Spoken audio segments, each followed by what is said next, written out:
I call the honourable member Phil Goff.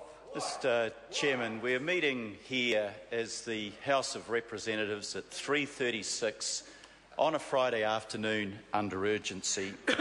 One, as a member of the public, might assume that we had matters before us of great consequence requiring our urgent attention. Legislation, perhaps, Mr. Chairman, that reflects the vision and the big ideas of a government determined to tackle the major challenges of our time. But what are we doing? We're looking at a bill that is called the Budget Measures Miscellaneous Fiscal Matters Bill. And what are the big issues that require us to be here under urgency on a Friday afternoon? Well, the first one, Mr. Chairman, is the repeal of cheque duties. The repeal of cheque duties. You know, that's going to be so transformational that it's estimated it will save New Zealanders, on average, 35 cents a year. Now, the big challenge in this, Mr. Chairman, is how to pay them the 5 cents, because we don't have them anymore. And then we actually have two other areas that are major challenges facing this country. One is climate change, and the other is the housing crisis that dominates much of the discussion, particularly in Auckland and in Christchurch. But neither of the other two measures, the other two parts of this bill, Mr. Chairman, do anything that has any meaningful consequence in tackling those crises. I want to focus on part 3 of the bill, which deals with housing. And, you know, I'm a free trader. That's my record as a Cabinet Minister, as Minister of Trade. And I don't mind the removal of tariffs. This bill doesn't actually do the removal of tariffs. It's apparently done in some other measure. It won't have much effect. We don't have tariffs against Australia. We don't have them against China. They're our two biggest trading partners. We don't even have them against the ASEAN members, including Thailand. But we do have something called anti-dumping levies. And anti-dumping levies are not against free trade.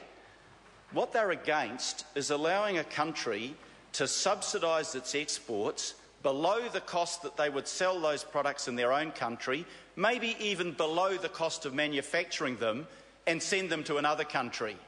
And the reason that we have anti-dumping levies is to stop other countries unfairly dumping their materials in our country in a way that's not about competition. It's about not having a level playing field. And I wonder where the government's principles are in removing anti-dumping levies, because surely as a country that believes in free trade, we also believe in fair trade that should set a level playing field. This bill undermines the concept of a level playing field, and I don't think that is an appropriate measure. Now, the big claim made by this is that it will save the cost of $3,500 for the building of a new home. Where are the figures to substantiate that, Minister? There are no figures to substantiate that. You've plucked that figure from the air.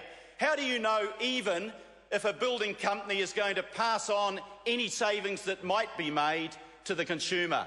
No guarantee of that. Mr. Chairman, what is so bad about this legislation is that it pretends to find a solution to a serious problem when that solution does nothing at all to help the average New Zealander, the first home buyer, the lower income household to achieve that dream of owning their own home. If it were $3,500 being saved, Mr. Chairman, that would be half the amount of house price rises in my city and your city of Auckland last month. That's what the saving would be. Half the $6,000 inflation in house prices, Minister, that occurred in Auckland last month.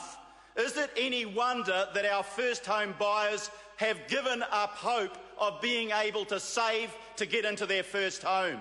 Does this bill help those people? Not at all. Most first home buyers, as you know, Mr. Chairman, actually buy existing homes, not new homes. So it wouldn't have any impact anyway.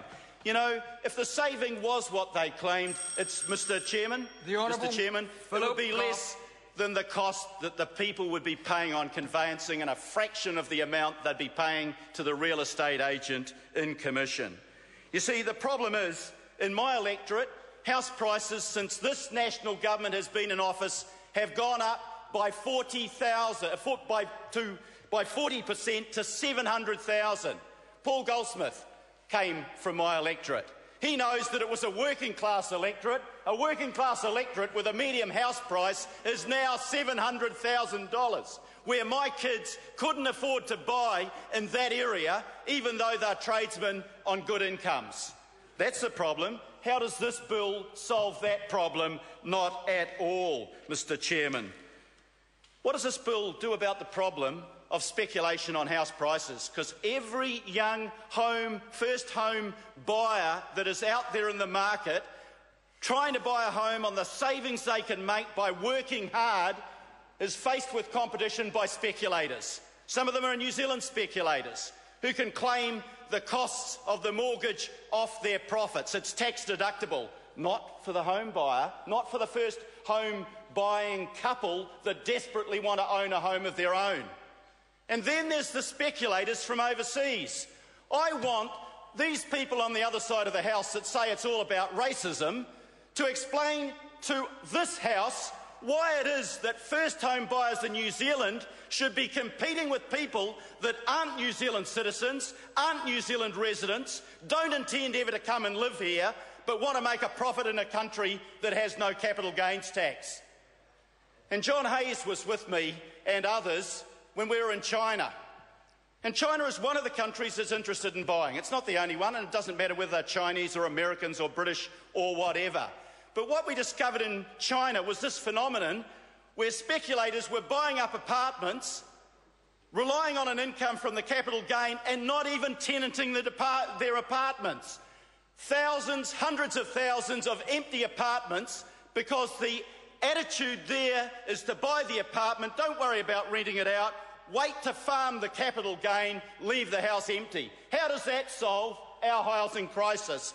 Why is it that we don't do things to stop the foreign speculator on the other end of the telephone outbidding the young couple desperate to own their own home? Why is there nothing in this budget? I wouldn't mind being here on a Friday afternoon if that's what we were doing, something worthwhile to help those hundreds of thousands of young New Zealanders who will never realise the Kiwi dream of being homeowners, who are bound to remain tenants in their own country because this government won't act. And then we've got the Treasury warning in this budget document that says we're getting so much immigration at the moment, 38,000, well above what was predicted. They're all coming to Auckland, and that also will push up the price of houses. I'm not anti-immigration at all. I have an electorate full of people who are migrants. Many of the people who are migrants in my electorate are also desperate to buy their own home, but what they don't want is a level of migration coming through that is well in excess of our ability to supply the houses. And where are the measures? Where are the measures in this legislation that will help those New Zealanders, my Indian constituents, my Chinese constituents, my Pacifica constituents, my European constituents to get home ownership? Nothing there. What else does Treasury tell us? It tells us that at the moment, a person will spend 49% of the average full-time wage on an 80% mortgage on the average home. 49% at the moment. Sounds pretty grim, doesn't it? But what does Treasury say also? In 5 years' time, they'll be paying 63% of their wage. And if they're in Auckland, it's 86% of their wage. No wonder more than half of all Aucklanders are caught in a trap of paying high rents and never able to get their own homes. And what does this government do? It says we'll remove anti-dumping on plasterboard and nails.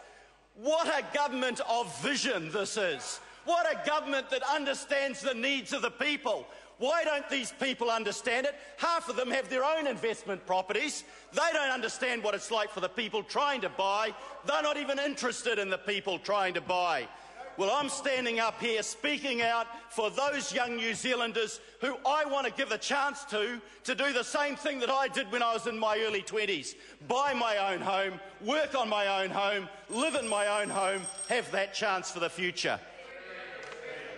The question is that part one... I call the honourable member Stephen Browning.